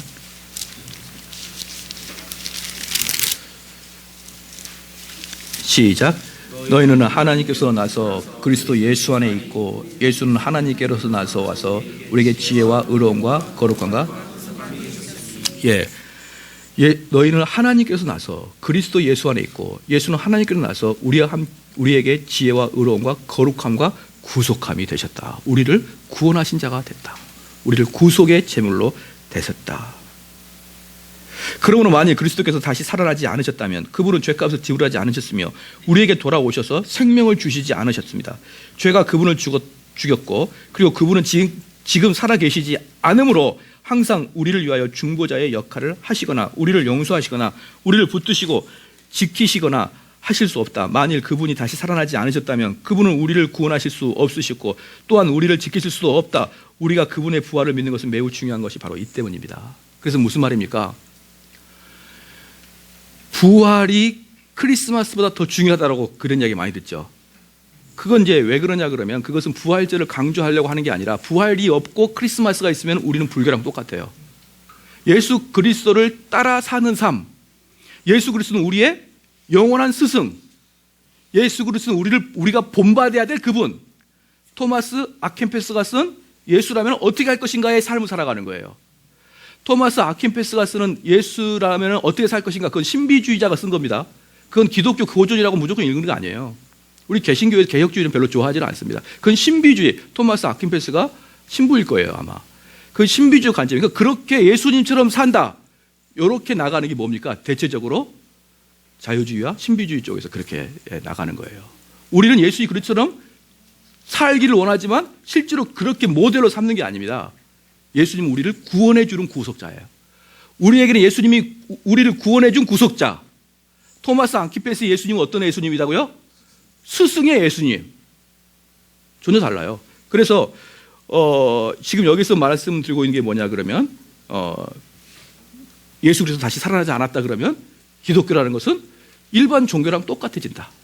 일반 종교, 그래서 우리가 선을 행하고 더 높은 단위의 명상을 하고 이러한 것으로 이제 우리를 점점점 성화를 시켜 나가겠죠. 그렇지만 부활하시면은 그분은 이제 더 이상 인간이 아니시고 지금 우리와 함께 살아계시고 그리고 그분이 우리 속에 들어와서 우리에게 선한 일을 심어주시고 그 선한 일을 하게 하시고 그 일을 할 수 있는 능력을 주신 분이 예수님이 들어오신 거예요. 할렐루야. 전혀 달라요. 전혀. 그래서 토마스 아킨페스와 같이 내가 고행을 하고 내가 열심히 예수처럼 닮아가려고 하는 종교하고 이 세상의 모든 종교가 다 이래요. 똑같아요. 오직 기독교만 성령께서 내 안에 들어오셔서 성령의 힘으로 살아가는 것은 예수 기독교만. 근데 이게 근거가 뭡니까? 부활이에요. 부활. 그래서 부활이 없으면 기독교는 여러 종교 중에 하나의 종교에 불과하다. 그래서 배 안에서 가장 수영을 잘하는 사람입니다. 사도행전 5장 30절 30절 보면 베드로가 대제사장에게 너희가 나무에 달려 죽어 예수를 우리 조상의 하나님이 살리시고 이스라엘로 회개케 하사 죄사함을 얻게 하시려고 그를 오른손으로 높이사 임금과 구주를 삼으셨느니라고 말씀했습니다. 임금이라고 말하는 헬라어로 아르케고스이다. 이 말의 의미는 선두주자 또는 개척자라는 뜻이다. 배 안에서 가장 수영을 잘하는 사람을 대개 아르케고스라고 불렀다. 배가 해변에 거의 이르렀을 때 물결과 파도를 만나 안전하게 정박하기 어려울 경우 아르케고스는 밧줄을 자기 허리에 묶고 물로 뛰어들어 거친 물결을 헤치고 헤엄쳐가 해변에 도착한다. 그런 다음 그런 밧줄을 나무나 바위나 나무에 붙들어 맨다. 그래서 나머지 배에 탄 사람들은 그 밧줄을 붙잡고 무사히 해변에 이를 수 있다. 하지만 밧줄을 내려 그것을 해변에 고정시킨 사람은 아르케고스이다. 예수님은 임금, 즉 아르케고스이다. 그분은 죽음의 물결을 헤치고 헤엄쳐 가셨다. 죽음도 그분을 붙잡거나 물에 빠뜨릴 수 없었다. 그래서 그분은 해변에 도착하여 밧줄을 고정시켰다. 이제 나머지 우리들은 그분을 뒤따라 가게 된 것입니다. 그러나 만일 예수께서 물에 빠져 죽으셨다면 우리도 역시 물에 빠져 죽게 될 것입니다. 만일 그분이 다시 살아나지 않으셨다면 죄가 그분을 죽인 것이었으며 우리도 마찬가지로 죽었을 것입니다. 우리를 안전하게 땅에다가 내려주는 분이다. 그리스도 안에서 죽은 자들이 망함입니다. 18절에 또한 그리스도 안에서 잠자는 자도 망하리니 만일 죽은 자들이 다시 살아나지 않는다면 그리스도께서 다시 살아나지 않으셨으며 모든 믿음은 헛되며 모든 사람은 여전히 자신의 죄 가운데 있고 지금까지 예수 그리스도를 믿고 죽은 모든 자들은 지옥에 떨어졌을 것이다. 그들의 믿음은 우리들의 믿음과 같이 헛되며 그들은 다 지옥에 있다고 바울은 말하고 있습니다. 만일 죽은 자들이 다시 살아나지 아니하고 또한 그리스도께서 다시 살아나지 아니하셨다면 여태까지 자신의 눈을 떠 예수 그리스도의 얼굴을 보기를 바라면서 죽어 눈을 감은 모든 믿는 자들은 영원히 멸망하였으며 자신들이 사랑하였던 그분을 결코 보지 못하였다. 만일 죽은 자들이 다시 살아나지 않았다면 지옥이 그들 모두를 붙잡고 있으며 사단은 승리했고 하나님은 패배하셨다. 만일 죽은 자가 다시 살아나지 아니한다면 사단의 무기가 뭡니까? 사탄의 무기는 죽음이에요. 죽음. 그러니까 사탄의 무기로 누가 진 겁니까? 예수님이 진 거란 말이에요. 그러니까 우리에겐 소망이 없다. 그런데 우리는 그 예수님을 부활했다고 예수님 스스로도 이야기하고 제자들도 이야기하는 것은 사기다. 그렇기 때문에 우리는 결국 마귀한테 진 예수 그리스도를 믿으니까 어떻게 되는 거예요? 다 지옥에 갈 수밖에 없는 거예요. 그렇죠. 그리스도인들은 이 세상에 가장 불쌍한 사람이 되는 것이죠. 만일 그리스도 안에서 우리의 바라는 것이 다만 금생뿐이라면 모든 사람 가운데 우리가 더욱 불쌍한 자리에 있습니다. 헬라어 원문에는 다만이라는 말이 상반절이 맨 끝에 나옵니다. 따라서 원문 그대로 하면 만일 금생에서 우리가 다만 그리스도 안에서만 소망을 갖는다면 모든 사람 가운데 우리가 더욱 불쌍한지라라고 읽을 수 있습니다. 이 말의 뜻은 이 세상에서 우리가 전적으로 그리스도만을 신뢰하였는데 만일 그리스도에 대한 우리의 소망이 사실이 아니라면 우리는 불쌍한 무리라는 것입니다. 만일 그리스도께서 다시 살아나지 않으셨다면 우리는 우리의 삶을 허비하는 것이지요. 유혹과 싸우고 죄와 투쟁하고 하나님을 기쁘시러 애쓰는 이 모든 것들이 뭡니까? 다 헛되고 마는 거예요. 그렇죠. 성경 말씀에 순종하고 얼마나 어려운데요. 순종하기가. 성경을 연구하고 십자가를 지고 수치를 당하고 증거하기를 힘썼던 모든 사람들을 상상해보라. 그것은 모두 헛수고일 뿐이며 만일 그리스도께서 다시 살아나지 않으셨다면 이것은 얼마나 큰 낭비인가. 그러나 바울은 이제 그리스도께서 죽은 자 가운데서 다시 살아나라고 말하고 있다. 그분은 살아계시다. 그분은 다시 살아났다. 이것이 모두 사실이다. 여러분, 그리스도를 믿되 그리스도에게 아까도 제가 설명했지만 그리스도한테 전적으로 헌신하지도 않고 그렇죠? 또 이 세상에 주는 가치관에 전적으로 여러분 헌신도 못하고 어정쩡한 게 가장 불쌍합니다. 이것은 청교도가 뭐라고 하냐 그러면요. 한 발은 땅에 한 발은 버스에다 올린 거랑 똑같다 그랬어요. 한 발은 땅에 한 발은 버스에 올렸어요. 그래서 그 버스가 출발하기 시작하면 다리가 벌려지고 버스가 빨리 가기 시작하면 다리가 찢어지거나 나가 떨어지거나 하죠. 한 발은 세상에 한 발은 그리스도에게 올리는 사람은 세상과 그리스도의 반반에 섞여 있는 게 아니라 결국은 탈락되고 만다는 뜻이에요. 우리는 생각하기에 뭐라고 합니까? 저번에 제가 이건 로이드 존스가 표현하는 건데요. 우리는 다 지혜로워요. 지혜로워가지고 이 좁은 문에 많은 사람이 여기에 버글버글 거리고 있어요. 버글버글 거려요. 왜 이 많은 사람이 이 좁은 문 앞에 버글거려? 좀 더 문이 너무 넓다 이거. 왜 이 사람이 버글버글 거린다 했습니까? 시작. 날씨가 수상하고 구름이 끼고 천둥이 치고 이러면 때가 왔다. 그래서 신속하게 들어가려고. 자, 이 사람들은 이 문을 멀리 떠날 수 있습니까? 못 떠납니까? 못 떠나요. 두려워서. 근데 들어갑니까? 안 들어갑니까? 들어가지도 못해요. 어디에 있어요? 다 여기 앞에 있는 거예요. 근데 다 사람들이 똑같은 생각을 하고 있는 거예요. 똑같은 생각을 하고 있다가 날씨가 어두워지고 천둥이 치려니까 한꺼번에 들어가려다가 아무도 못 들어간다고 표현합니다. 아무도 못 들어간다고. 그러니까 이게 뭐냐 그러면 내가 세상에 한 발을 놓고 신앙에 한 발을 놓고 나서 이렇게 살다가 결국 그 사람은 느낌은 이러다가 차를 탈 것 같은데 이런 사람은 다 떨어져서 다친다는 거예요. 그래서 신앙생활을 하려면 아예 신앙인답게 하든지 아니면 아예 자유를 찾아서 세상에서 마음껏 누리든지 그래야 되는데 이것도 저것도 못하는 어정쩡한 관계로 있는 경우가 태반이다. 여기에 있는 사람들은 전부 다 자기들이, 로이 존스가 그렇게 표현했더라고요. 아주 잘 표현했어요. 여기 사람은 전부 다 자기들이 똑똑한다고 생각한다는 거예요. 똑똑하다고. 아, 나처럼 생각하는 사람이 없을 것이다 라고 하면서 항상 보는 것은 좁은 문을 보긴 봐요. 좁은 문을 봤다가 아, 저기 좁은 문이 있구나 안심하고 이 세상의 것을 또 즐기고 있다가 좁은 문을 보고 멀리 나가지 못하고 이 근방에서 계속 그렇게 살다가 마지막 날에는 아무도 못 들어가고 말 것이다. 저는 그 이야기 듣고 충격을 받았어요. 그 책을 읽고. 아, 이게 우리들의 현실이구나. 그렇죠. 지금 여기서도 마찬가지입니다. 바울이 말하기를 너희는 부활한 자의 자손이란 말이에요. 그럼 부활한 자의 자손들은 어떤 모습으로 살아야 되느냐? 하나님에 대한 헌신도가 남달라야 된다는 것이죠. 어제 바울 서신이 어떻게 했습니까? 내가 남들보다 뭐 한다? 더 수고하여. 할렐루야. 권사님. 권사님이 어떻게 해야 되냐 그러면요. 권사님 이전도회죠. 이전도회 가가지고 한영남 권사님이 권사님들한테 나는 여러분보다 더 많이 주님께 헌신했습니다. 그렇게 해야 돼요. 할렐루야. 아, 왜 대답을 안 하고 어? 제가 어제 말씀드렸는데 나는 부족하니 그런 말 못하면 이건 겸손이 아니라 그랬어요. 열심히 헌신해서 내가 바울처럼 만삭이 되지 못한 자인데 내가 제일 마지막에 사도가 돼서 남들보다 더 헌신했다라고 말하는 게 바울이 이야기했거든요. 똑같이 하란 말이에요. 바울처럼 어떻게 하고 죽도록 헌신하고 죽음 아, 내가 헌신했다 이렇게 하고 죽으란 말이에요. 그게 바울이 원하는 성도의 삶입니다. 적당하게 이쪽 세상이 한쪽, 그리스도 한쪽 해가지고 적당하게 교회 다니고 적당하게 하면서 나중에 딱 찢어보면 어떡할 거예요? 찢어지면은 아예 어떻게 하면 버스에 올라타 버려야죠. 버스에 올라타면 버스가 빨리 갈수록 좋은 겁니다. 근데 버스에 올라타지 않으면 버스가 빨리 갈수록 치명상이에요. 여러분들은 다른 건 몰라도 바울처럼 고백을 해야 됩니다. 그래서 딱 해서 우리 보람이한테도 그러는 거예요. 집사 권사님이 보람아, 바울이 했던 거지 똑같이 나처럼만 신앙생활 해라. 김 집사님, 나를 봐, 나를.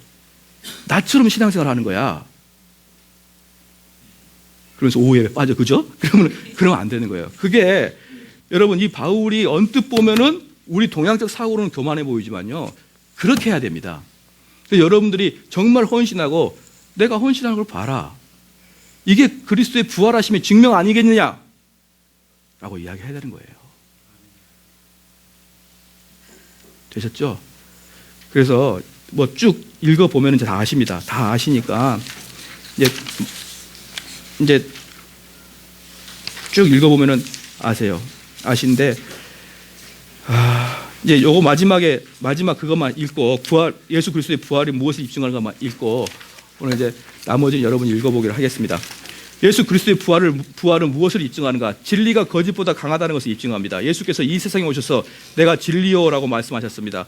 또한 그분은 너희가 지금 진리를 너희에게 말한 사람인 나를 죽이려 하는도다라고 하셨습니다. 예수께서 진리를 가지고 오셨으며 또한 진리로서 오셨습니다. 그러나 그분의 원수들은 거짓을 원했으며 그래서 그들은 진리이신 예수 그리스도를 죽였죠. 만일 진리가 죽은 상태로 머물러 있다면 거짓이 승리하는 것입니다. 부활은 진리의 불멸성에 대한 최종적인 보증입니다.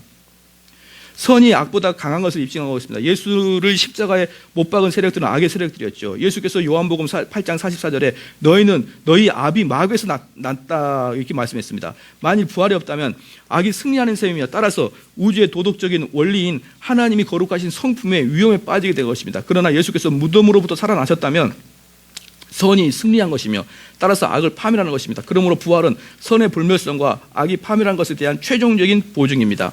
사랑이 미움보다 강한 것을 입증했습니다. 예수께서 성육신하신 하나님의 사랑으로서 세상에 오셨습니다. 그분은 미움의 세상을 직면하셨는데 세상은 그분을 몹시 미워하여 그분을 죽였습니다. 만일 그분이 죽은 상태로 머물러 계신다면 미움은 승리하였고 사랑은 패배한 것입니다. 그러나 예수 그리스도의 부활은 미움이 행할 수 있었던 모든 것에 대한 승리를 하는 것입니다. 생명이 죽음보다 강합니다. 윌리엄 바클레이라는 그 유명한 교수인데요. 런던에 있는 한 교회에 대한 아름다운 이야기를 들려주고 있습니다. 전쟁 중이었는데 그 교회는 추수감사절을 위하여 온통 장식되어 있었습니다. 교회 정면 제대 위에는 하나님께서 베풀어 주신 은혜에 대한 진정한 감사를 나타내기 위해 커다란 곡식이 단이 놓여 있었습니다. 그러나 예배는 드려질 수가 없었습니다. 그날이 모이기 전에 토요일에는 맹렬한 공습이 있어서 교회는 산산조각으로 부서져 버리고 만 것입니다. 여러 달이 지나 봄이 왔을 때 그 마을 사람들은 깨어진 잡석들 사이에서 약간의 푸른 새싹들이 땅에서 돋아나고 있음을 알게 되었습니다. 여름이 오자 그 새싹들은 잘 자라났으며 가을이 되었을 때 깨어진 잡석들 사이에서 무성하게 자란 곡식들이 생기게 되었습니다. 폭탄이나 파괴조차도 제대 위에 놓여있던 씨앗 속의 생명을 죽일 수가 없었던 것입니다. 생명에 있어서도 마찬가지입니다. 예수께서 죽음을 정복하시기 때문에 생명은 죽음을 정복한 것입니다. 할렐루야. 여러분이 이제 말씀을 이제 요건 나머지 뒷부분 되게 중요해요. 요건 여러분이 제가 읽어보도록 다 이제 해놨기 때문에 쭉 읽어보시면 되는데요. 지금 제가 한 것은 반 뺏기 못한 겁니다. 반 뺏기 못했고 다음에 기회가 있으면 또 제가 좀 할 수 있는데 여러분이 집에 가서 읽어보세요. 그런데 이제 마지막에 제가 부활에 대해서 마지막 이야기하라고 마치는 게 뭐냐면 쭉 이야기했지만 부활은 이론적인 게 아니에요. 이론적인 게. 어떤 것들도 다 마찬가지지만 부활은 이론적인 게 될 수가 없습니다. 부활은 여러분의 실제적인 삶에서 드러나야 되는 거예요. 그렇죠? 어저께 혹시 기억납니까? 부활의 최고의 증명은 뭐라고 했습니까? 교회라 그랬어요. 교회. 왜 교회입니까? 도저히 그렇게 살 수 없는 사람이 변해서 그 사람들의 공동체가 모여 있는 걸 보면은 정말 부활이 있구나라는 걸 사람들이 알게 된다 그랬죠. 그런데 내가 교회를 다님에도 불구하고 여전히 내 자아가 하나도 죽지 않고 벌떡벌떡 살아있는 자아를 보면서 사람들이 누가 나를 보면서 부활의 예수 그리스도를 보겠느냐 이 말이에요. 예수님께서 우리한테 뭐라고 했습니까? 예수 그리스도의 편지라. 너희는 예수 그리스도의 편지라고 그랬잖아요. 너희는 예수 그리스도의 향기라. 너희는 예수 그리스도의 대사라. 너희는 예수 그리스도의 군사라. 이렇게 얘기했잖아요. 지금 무슨 말입니까? 나를 보면은 예수 그리스도를 볼 수 있어야 되는 거예요. 되셨죠? 그게 부활을 맞이하는 사람의 모습입니다. 한 번도 이야기 안 하다가, 그죠? 전도대회가 있으니까, 야, 교회 가자. 그러니까, 너 교회 다녔어? 어떻게 이렇게 깜짝까지 속일 수가 있느냐? 왜? 부활의 냄새가 하나도 안 나니까. 예수 그리스도 냄새가 하나도 안 나니까. 야, 교회 가자. 야, 뭔가 다르더니 너 뭔가 그럴 줄 알았다. 너 뭔가 달랐다. 이렇게 나와야 되죠. 여러분이 그러한 삶을 사셔야 되는 거예요. 사셔야 됩니다.